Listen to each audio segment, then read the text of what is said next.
Mungkin beberapa dari kalian masih ada yang bingung, hal apa saja sih yang harus kita lakukan dan hal apa saja yang harus kita pelajari agar public speaking kita terlihat lebih bagus dan terlihat lebih optimal.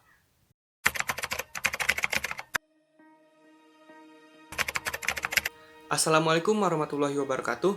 Hai, namaku Naufal. Di part 2 ini, aku akan share ke kalian hal apa saja yang pernah aku pelajari dan hal apa saja yang aku ketahui agar public speaking kita terlihat lebih bagus dan terlihat lebih optimal.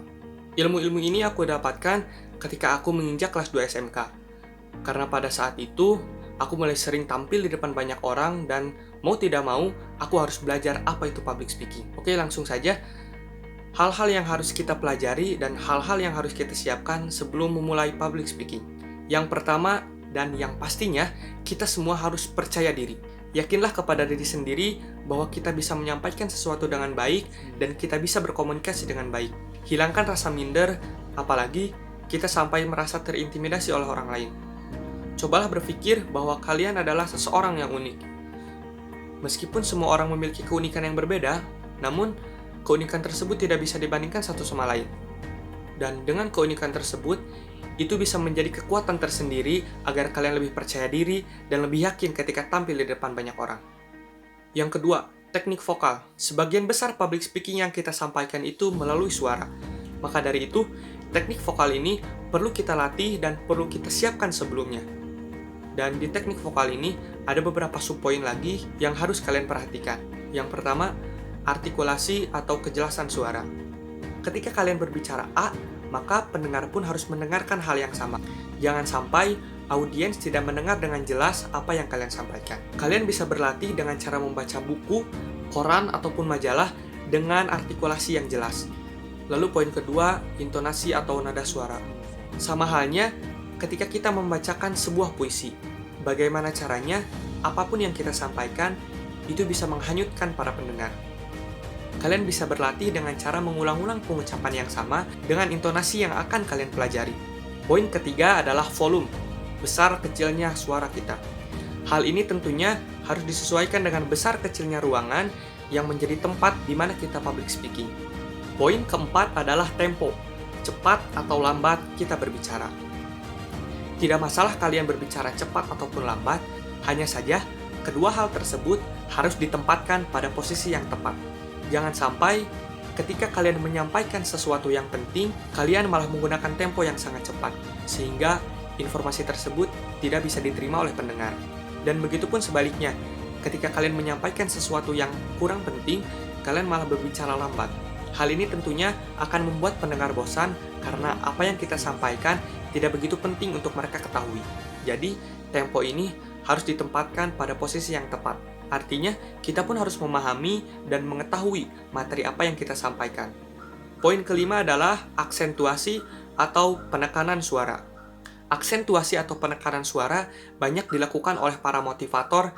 Hal ini ditujukan agar pendengar bisa terpengaruh oleh apa yang kita sampaikan. Jadi, dalam teknik vokal ini, bukan hanya suara yang harus kita perhatikan, namun ada beberapa subpoin tadi yang wajib kita pelajari dan wajib kita pahami. Setelah teknik vokal, ada beberapa hal lagi yang harus kita ketahui dan harus kita pelajari sebelum memulai public speaking. Yang selanjutnya yaitu ekspresi. Yang datar-datar itu membosankan, bukan?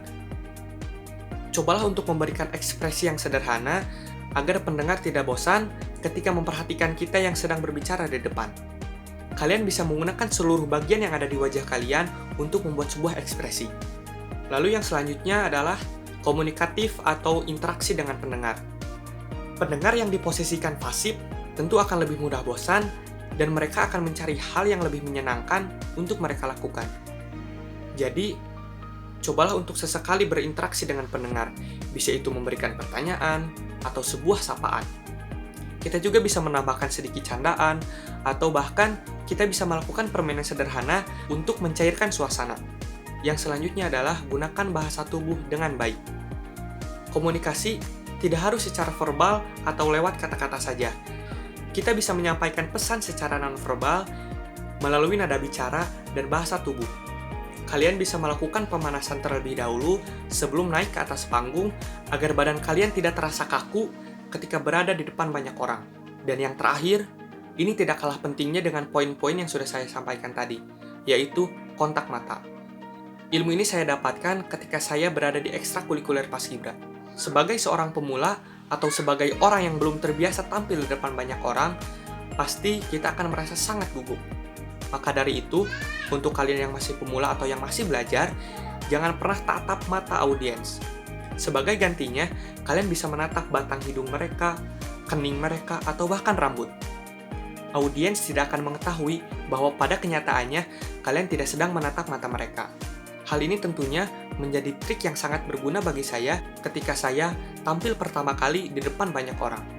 Tetapi, seiring berjalannya waktu dan banyaknya jam terbang, kalian akan terbiasa dan kalian akan benar-benar untuk menatap mata audiens. Semoga video ini bisa dimengerti oleh kalian semua dan terima kasih untuk kalian yang sudah menonton. Jika kalian rasa video ini bermanfaat, silahkan share ke teman-teman kalian agar mereka bisa belajar dan berproses bersama kita. See you in the next video. Wassalamualaikum warahmatullahi wabarakatuh.